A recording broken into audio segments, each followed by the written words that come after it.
Hey guys, this is Kirop speaking, and today we are not going to do a classic little dev update because there is not that much interesting to look at right now. We are currently building the competitor cars, 1,700 of them, and this is what this video will be about. Just to give you a little glimpse at what we, the testers, are doing and what you are going to be up against as competitors in the light campaign mode. On the feature side of things, we are currently working on implementing the first fundamentals of campaign play, and that would be a project manager where you have your engineering projects listed and can manage your factories and so on.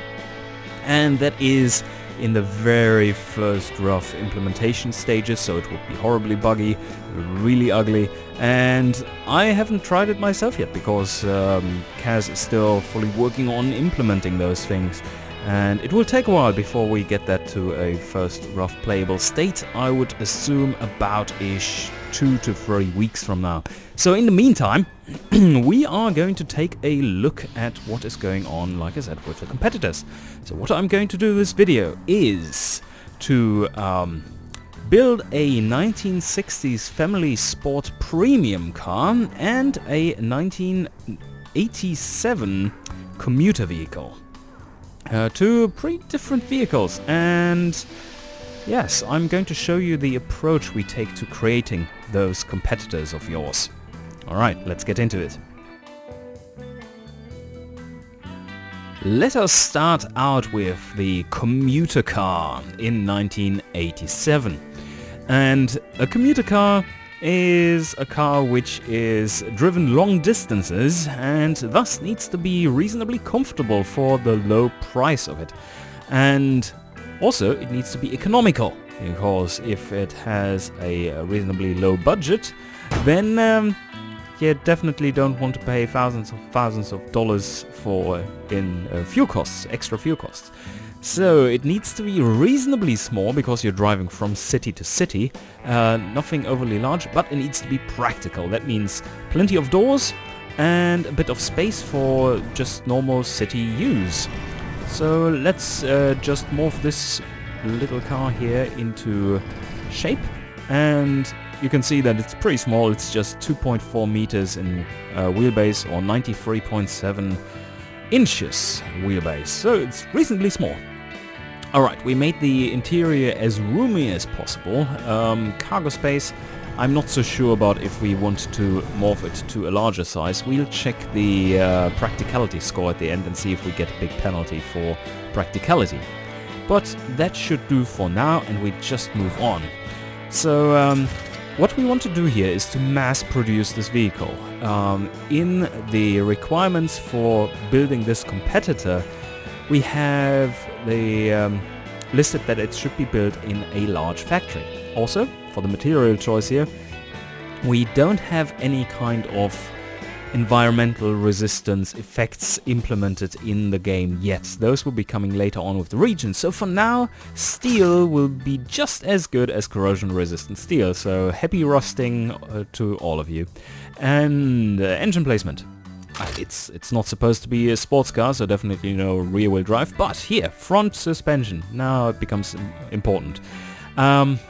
This car is supposed to be very comfortable and, well, otherwise pretty simple. So let's go for double wishbone here, like the high-end type.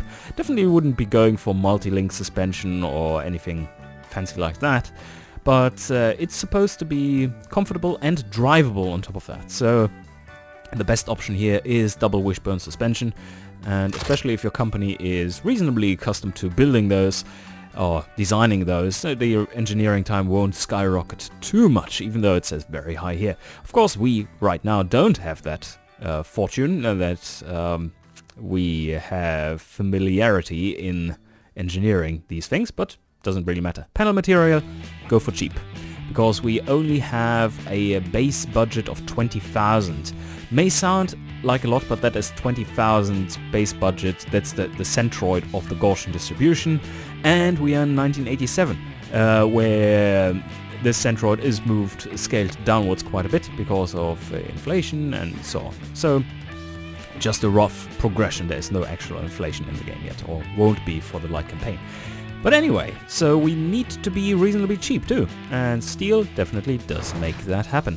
We are not going to care about the aesthetic makeup of this car, so what I'm going to do is just slap something on, and the only thing we need to slap on to make it work is cooling. So let's cool this thing and move on.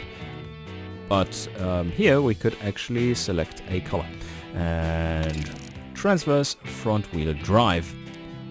Right, seems good. Okay, the engine. A commuter car. It doesn't really have to be powerful, but it needs to be powerful enough to flow with the traffic. So we don't want to have a, let's say, 350cc inline 3 in there, but rather something like, let's see, the stroke needs to be up. We are going for a long stroke engine, and then reduce the bore size until we can make this thing fit. Ah, there we go. And we are pretty close to 1.6 liters. Sounds good. 1.6 liter inline 4, reasonable. To make the weight distribution roughly 50-50, we are closer to 50-50. We can work with full alloy. And again, we don't need very high-end tech for this engine. So we can put some money into, and engineering time into, making it light. And lightweight stuff does produce lower economy figures. So that sounds good, doesn't it? So I think we are going for some in-between option. It's 1987, so you don't want to go for dual overhead cam 4-valve just yet for a little commuter car in the mid-budget region. Let's try out either 3 or 4-valve overhead cam instead, and head material full alloy as well. So we are lightweight and have a decent, reasonably decent head and valve setup. So all cheap here. We, depending on the region, we might consider the hypertectic cast pistons, but right now let's not go with that. That's we put a freeway cat on. This should be good. So let's start out with 8.0 here. We don't know where it ends up. And the cam profile, we need enough power to move this vehicle, but not really anything fancy. Also, we want to be economical. So let's put it right in the middle of normal, which is 33, 1/3 of the cam profile. And then naturally aspirated. Turbochargers in that day and age, maybe not. Maybe not. That also makes the engine a bit more expensive with all the fancy ball bearings and so on. So, and 80s turbo tech. I mean, it's not really good for economy just yet. Need those twin scrolls, yo! And injection. This is the advent of multi-point EFI. Very nice, very nice. Not going to take a performance or race intake. This thing should be quiet. Should be very quiet. And we want to sell it in basically every market. So let's make it run on 91. For the fuel mixture, what should we take? So either you would go for extremely lean or stoichiometric here to run it fuel efficient. And then we need some average high ignition timing to also make it efficient. Let's aim for something like, how high would this engine rev? Maybe 5.7? Between 5.5 and 6, that's for sure. Let's go for something in between there. 5.7 should be good for these internals, standard internals. Standard stroke, 86 stroke. So. Right, short cast. We want to have the optimal flow reached pretty early on in the power curve. So around 2000 to get the optimal eco, and then how much power will this thing be putting out? 1.6 liters, pretty lean, trim, and it's not much. So maybe like 80 horsepower or something. So let's go with this. Freeway cats. You're going to drive this thing for long distances, and while you should not fall asleep, the double reverse flow muffler will at least make it comfortable. So this curve looks good. Let's test it. No warnings whatsoever, so maybe we can up the rev limiter a little bit and just check the Reliability, 57 there. That's still good. Ah, there. Okay. Almost correct. So we just missed by 1. We want to put it right where it starts dropping off severely. And this is a big drop. Like, you see here, it's only a 0.1, 0.2. And then bam, comes the big one. And then comes an even bigger one. Alright. That's looking good. 5.8 is the rev limiter, and peak power at 5.7 with a very flat top. Also, what is important for this kind of car, if you want to have a comfortable drive, is to have a torque curve which falls off towards the high end. So an early peak and then falling off. If you're driving a manual, that would be considered a torque curve which makes shifting less important, so less experienced drivers won't be caught off guard as much, because there's a lot of torque available, and thus power. It's power what matters, not the torque there. So more power would be available from low RPM onwards compared to what is then available at high RPM. So this is all good. Let's see, we are a bit low on the fuel octane, so let's hammer a bit more compression in there and fill out the rest with this, and the engine is fully tuned and finished. Very nice. So now, the rest of the car. This will be interesting. This is a conflict of getting the highest economy versus getting the highest comfort and drivability. And we only have 4 gears available here and 5 gears here, so it's much easier to create an overdrive setup with the manual, in this case, than with the automatic. But let's try to do this anyway, and maybe go for something like... it should be reasonably short-spaced to make it fast to react in city driving. And then we would want to have a large overdrive for the cruising going on. And to top out second gear then at 100 will not make it too slow to 100. So then we have differentials. This car doesn't have any power whatsoever, so why invest a lot of money into a differential? What we could do, on the other hand, if we are going for an automatic, is to up the quality here, which increases the cost a lot, but it also helps fuel economy. So, yeah, but I don't think we have the budget. Well, let's go for medium compact road. I think the size of the tires should be reasonable. So, let's see, what size do we have? Yep. So we have 55s. 55s are reasonably comfortable and drivable too, so that's a good middle ground. Let's go with that. Put them out a bit to not look completely stupid and give a bit better of a handling base.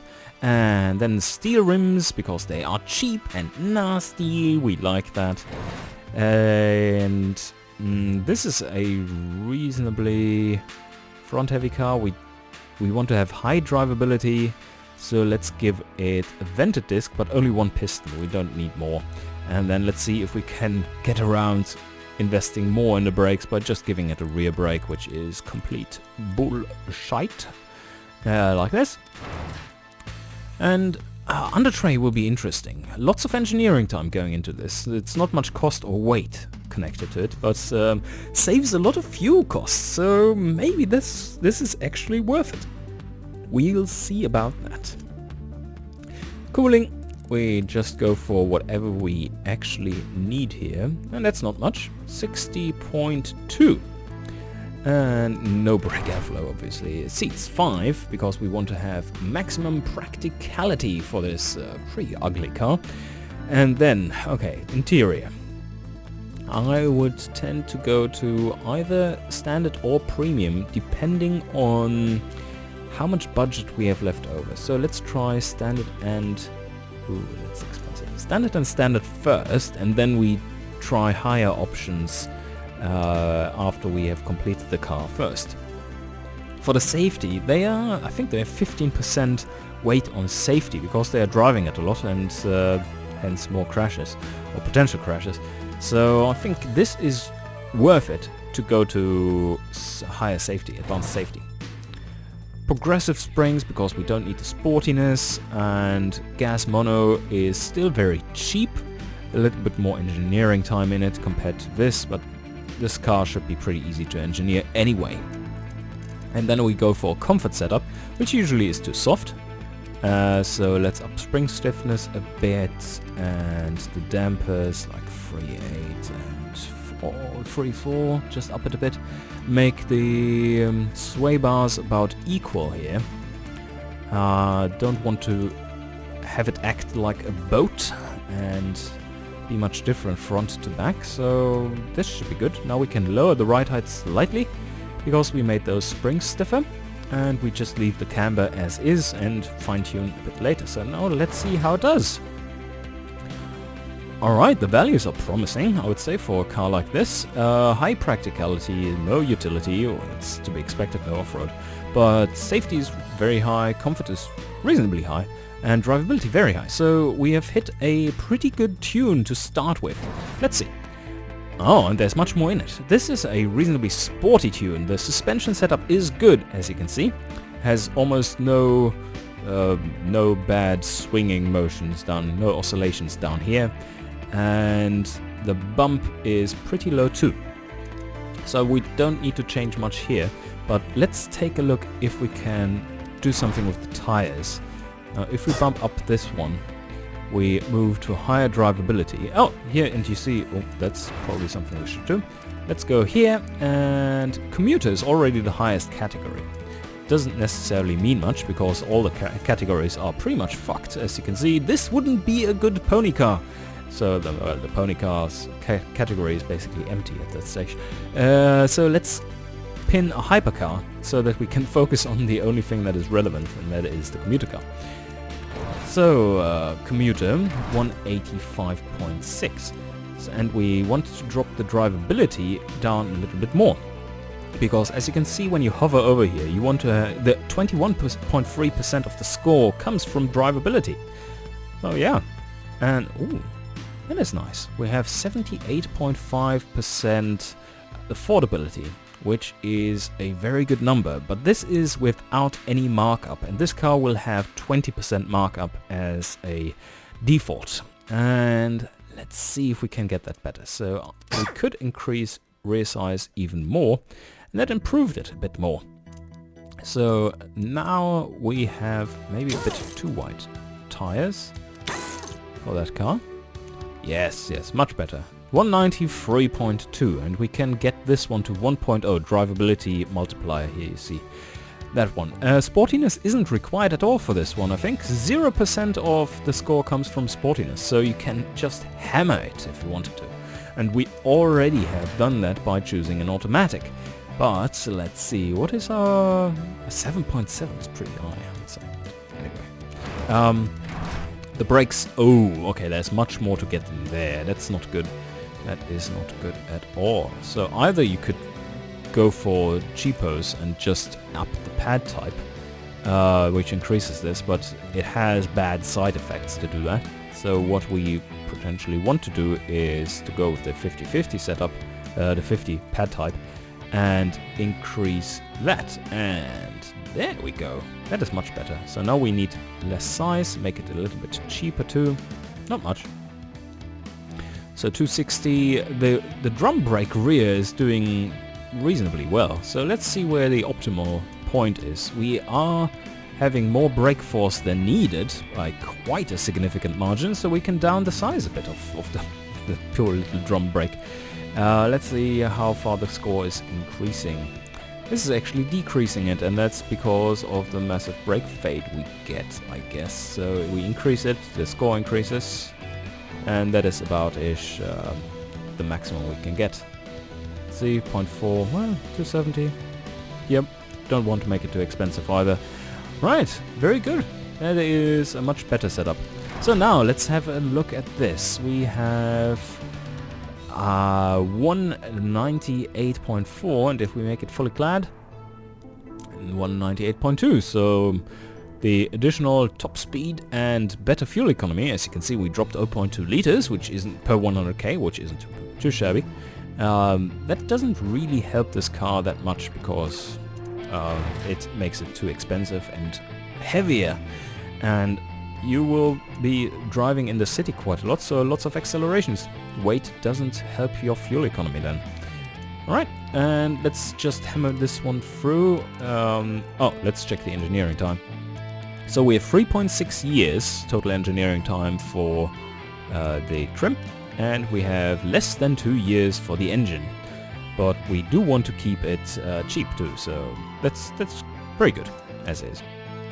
We are supposed to run in a large factory, and this is all good, and large factory for the engines too. And then let's see what comes out of it. Commuter 203.4. Yep, it sounds like a competitive car. Now let's just control this and fine-tune it with a bit of camber. This is the wrong direction, yep.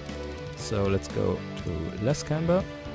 And because we want to have a car which handles better overall, this is should be a very drivable car, as you can see here. We just go to slightly heavier camber and compensate with more negative front camber instead. So this is still increasing it, this is still increasing it. Yes, very good.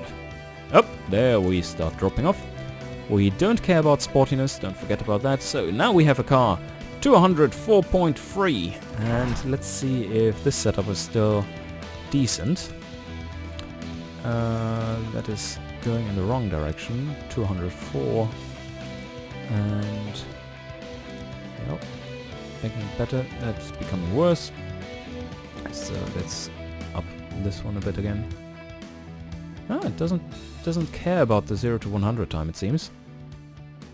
So now we could also change it to manual and just see what it does, but you can see the comfort is just hammered by that. The sportiness, of course, is more than doubled by going to a manual, but this car owner doesn't care. He just doesn't care. So let's go with automatic. Shitbox. Yeah. Open diff is good. You can see here the grip level, and we never even touched the grip level, so no wheel spin. And I think we're done here. That is a really competitive car, and one which you will potentially go up against in the competitors in the campaign. And these competitors, obviously, if they are all crafted by people who know what they are doing down to a T, that would be really difficult to compete against. So what we are going to do is adjust these desirability values of the cars, which you could see here in list mode. We can adjust those with the difficulty slider, which you will be able to use at the start of the campaign, so that you can craft a game that is challenging for exactly you. And you could also try to run the, let's say, extremely difficult or basically impossible setting where you compete against the very best players in the world. Yeah, fun times. Alright, let's move on to the next car. Our next example mission is to build a family sport premium car in 1960, and looking at this list down here, I think for a family car we do need more than 2 doors, otherwise I would choose this kind of body. It does look nice, but it's not so much a family vehicle. On the other hand, the 2-door one will give you a bit of a prestige bonus, which also is important to the family premium sport segment. So actually we could run with this body. It's more aerodynamic than this one, which I had in mind. Well, not this one, but rather this one. So maybe, yeah. Alright, let's take this one. This is slightly smaller too. Maybe we can make something out of this. Should be good. Let's move on and decide what we want to do. So the family sport premium category has quite a bit of budget, so we can go for something more fancy. The most fancy thing in here is monocoque, and well, there's only steel there really, and we don't care about the galvanized steel because the game doesn't care about it just yet. So for a sporty version we do want to go for well, let's say front longitudinal. We want to get a roughly 50-50 balance, but the rear one would have been fun. Like the whole family oversteering through every corner. It's a fun picture to have in mind. Anyway, we do want to have something for the higher budget here. Fiberglass is not it, because that is no mass production. Oh, the full alloy thing is a no mass production at that point too, so I think we are going to skip that and go for steel material, even though full alloy would be really nice in this case. If we don't have the production processes required to make this a more mass-produced vehicle with full alloy, then I don't think it's worth it. This car is going to be built in a medium-sized factory. So again, we don't care about the design, so let's just slap something on here. Enough cooling. Maybe this isn't enough. That should be enough. Alright, and continue on. And now for the engine. This is interesting because we don't really know what people would want to do. This car could have a significant overlap if you take the muscle car approach. Overlap with muscle car categories. If you take a more large capacity, lower quality approach, or if you go the other way, you could have a smaller engine with higher quality parts, higher revving parts, and achieve the power you need via that route. I think we are going to... Oh, 1960 is when the V6 arrives. Right. So we could have a V6, but this is the premium category. I would go for a V6 for the non-premium family sport category. That makes perfect sense there, but I think we need to have a bit more than that in here already. So let's go for a V8. We don't want to do it a full alloy one, and now we have the problem of it being reasonably heavy. And we are 1960, want to have something a little bit more sporty. So maybe dual overhead cam 2 or overhead cam 3 valve? Just like the Commuter one in much later. Or even a 4. Let's go with 4, it needs to breathe after all. And that would be a really fancy engine. Maybe I'm going a bit overboard here. Let's see. Anyway, we use standard interior. We don't want to completely butcher the sports car market with this one. And for the cam profile, we want to have something which still drives well and is easier to handle. So nothing in the sport race category, but upper mid cam profile. And naturally aspirated carburetor, yes, and probably going for a 4-barrel carb twin setup, because that has very good response, I think, and it should be reasonably economical as well if you want it to be. And this is now a little bit of a dilemma, because the car still should be a premium car. It has the premium feel to it, so you don't want to hear the engine going in your ear all the time. Let's go for a standard intake because of that. And we don't have the 91 option, so let's go for 92 so that everyone can drive around with it.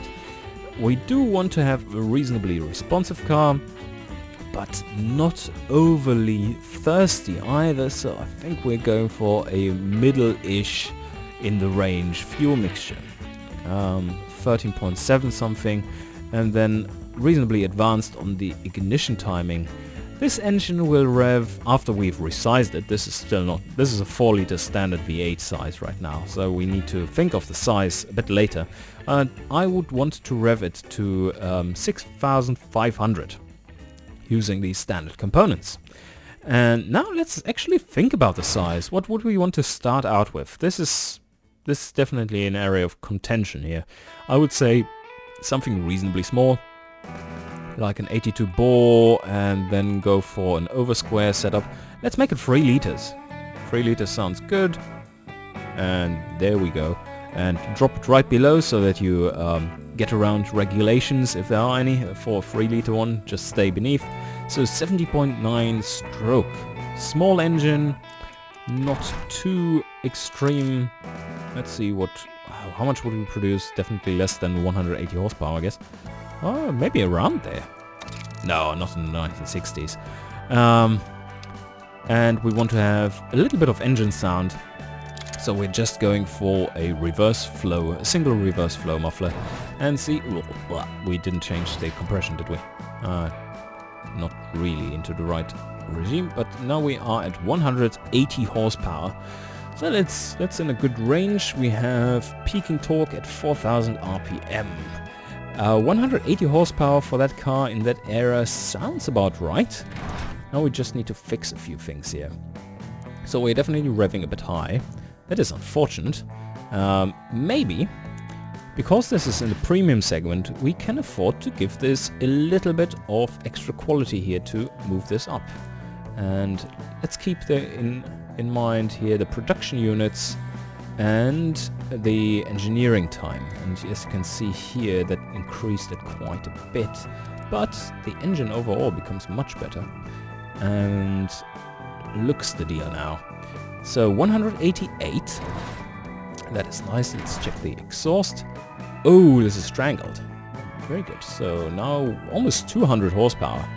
Oh, we're getting into territory which will create too much wheel spin. Like the whole family needs to sit in the rear bench just to weigh it down so that Dad can accelerate faster.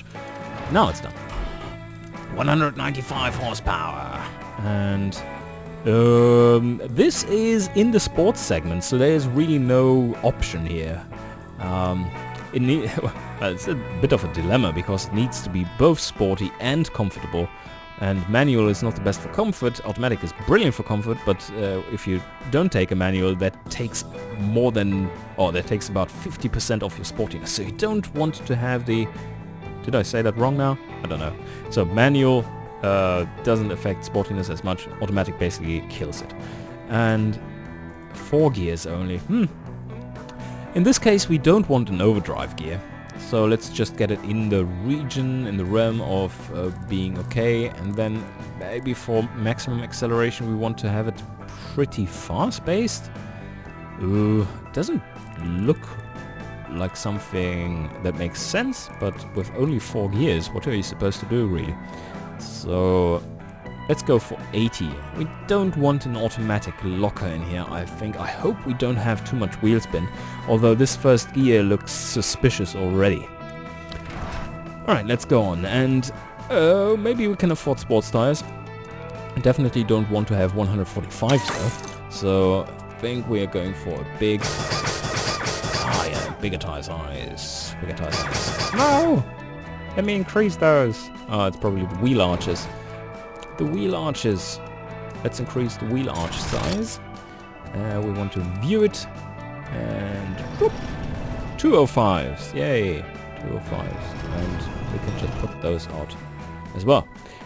Right. And let's go back. Now, rear. 205s. Much better. Engine is in the front, so all the weight is there. So the front also needs quite a bit.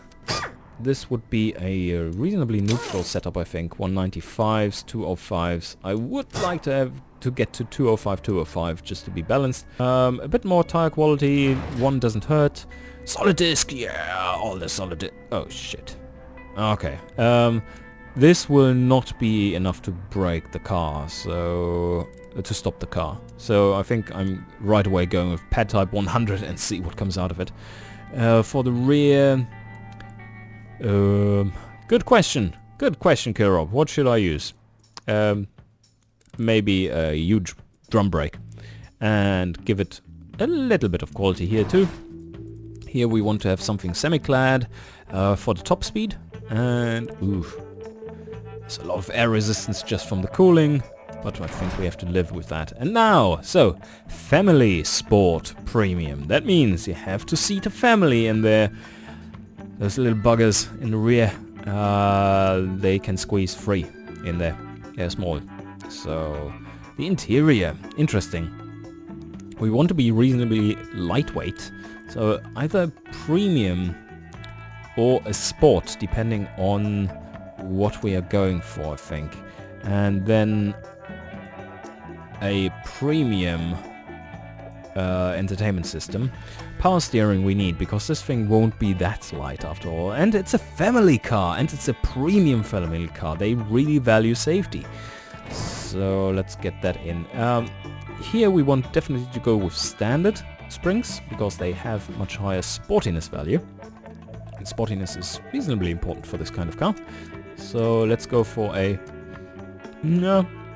sport setup. Have those springs a bit stiffened, even for that one, and then go with higher spring stiffness, like damper stiffness. This looks like a very stiff sway bars. Let's drop that a bit. Ride height, let's up this a bit, and now what do we have? Oh, not very drivable. It has very average stats for that age, I would say. Let's see. Well, muscle category, a sports car. Not really, but we're scoring reasonably well in the family sports premium. So in order to get an estimate for how well we are actually doing with the pricing of this car and how much we can add to make it more desirable, let's go through engineering and factory setup with a medium factory. So let's check. This only takes 3 years, that's excellent. That is not much opportunity cost there. Very good. This is all good. Medium, and there we go. 92.7.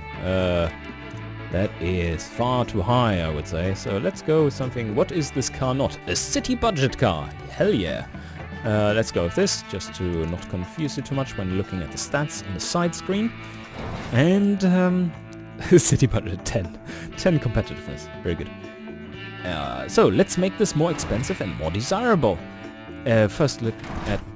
Whoa, that is a bit over the top. So let's look at the stats here. Sportiness is more important than drivability. Good. So this setup is very sporty. Do we want that though? But the drivability is higher for this car. So I think we might want to be somewhere in between those two, especially with our driving aids right now. And how do we achieve that? Well, first and foremost by tire size. So if we make this small one, this one, bit into this direction, does it become better? But the interesting part here really is this car doesn't seem to care exactly where we put the balance. Let's see what happens for the maximum optimized. Yeah, it needs to be somewhere in the middle. Somewhere in the middle. So let's just go with this for now. It has a reasonable starting value there. And try to go for a bit more camber here and there and see if that helps. So if we increase that, it does help. So pretty high on the camber overall for a car like this. Alright, this setup is reasonable. So now we just need to get into the zone for this car with the stuff we put into it. And that would be primarily first here. So if we go for sports interior, it drops in... Yeah. Families do like luxury stuff though, so that actually puts it higher up. But on the other hand, this also means that there is a limited production flag on there, which slows down production quite a bit for this kind of car. And the demographic size isn't that large, so we could cope with 1 or 2 of these flags without much issue. It does increase the engineering time though. But now let's go back to the engine and just see what happens if we give it a somewhat larger engine. So we had a 3-liter engine now, and we are around, just to say it again, 174 competitiveness, 174. And now we go for an engine which has just a little bit more power, just a little bit more power. A little bit more power with 3.5 liters, like this. And now let's adjust. Let's get rid of the knock. There, we got rid of the knock, and lower this one so that it comes back in reliability. And there we are. So, exhaust, plop, 223 horsepower. A little bit more engine in there now. This is still all acceptable. and see what that does. Now we have to recalculate. It definitely wasn't good for the handling, I can tell you that. 164. Let's go through engineering as well, just to make sure that that is correct. 163. So, nope. A larger engine just destroys handling too much. And we don't really want that. They don't like the extra power that much. Probably causes quite a bit of wheel spinners. Oh, yeah. That is a problem. That is a big problem. Not wanted for a family car. Also, this one would have to be higher. 167, 171, 70. Oh, okay. That means the other engine we built was better. So smaller actually is better in this case. So let's go for an engine which is even smaller. So we can rev it a bit more. That is fun for the whole family. And let's see if we can go to 2.7 liters. Like this. Now we can rev it higher. Up there. Let's say even give it slightly more cam. Because it's smaller now. So we have about the same power as before. But from a smaller block. And still the same setup here. We can just fill the rest of the octane with ignition timing. Reliability is good for that day and age. And now this one needs to drop. We get a bit more mid-range from that, from dropping the size. This kills the top end. We don't want that. So let's run with this engine and see what comes out of that. And now we just got to change something here. Ooh, look at that. Nice jump. Nice jump. 74, 75. So I think we are reasonably close to the sweet spot for this category in engine size at that point in time with this overall setup. 90 here, if we go for handmade, well, it would go up, but it's just not, that's not feasible at all. Phonograph, the same thing. It goes up a lot, but well, is this worth it? It's just a limited production flag. Oh, that's interesting. Just a limited production flag and doesn't add that much weight because in the 60s there's really not that much to it. So maybe we should go for that. Entertainment, a phonograph. Yeah. And what we can do is increase the quality a little bit. And that should improve. So 96, 90. Oh, yep, it does. More than 1 point. So here it starts to top out. No, it doesn't. That's really high quality, but the engineering time is getting crazy now, so let's stop there. If we up this one a little bit. 88 versus... Oh, that's expensive. That is really expensive. Family Sport Premium has a markup of 45% as a standard. Let's mark it up and see what comes out. 45... 45. 72.9%. Let's see if we can make that higher now with that markup. If we go for just that one, no, that still drops it. And if we go for premium interior, that actually ups it now. So luxury, okay, that was a nice try, but no. They actually, at this kind of price, they do prefer a premium setup, less money, but still the phonograph, because the phonograph, I mean, how can you pimp a car better than with a phonograph? I think that should always be in every car, from the 1940s up to the 2020s. And yeah, I think we're done here. There is at least one, if not two, big elephants in the room, which I didn't address, and I gave you all kinds of brain cancer because of it, I assume. Just thinking about this, I never revisited the braking tab, so no, we are not done. It is not all fine, because now we managed to get up to almost a competitiveness of 200 instead of with the increased pricing markup instead of just 170-ish. And that is the braking setup, and this was horrendous. I was far, far below the braking levels, and even with +8 quality and maximum size, I upped the rim size for getting in larger brakes there, which cost us a bit of grip. But on the other hand, the brake size is so vitally important to anything that is supposed to be sporty. So now we are running at a maximum size, and maximum pad type, and +8 quality, and that catapults us to a reasonable drivability score and sportiness score. So if you wanted to improve things from here, there's more to do with the suspension setup. Just wiggle it around a bit, seeing what it holds. But I think now finally we can say, yes, it is done. Hope you enjoyed. See you guys next time.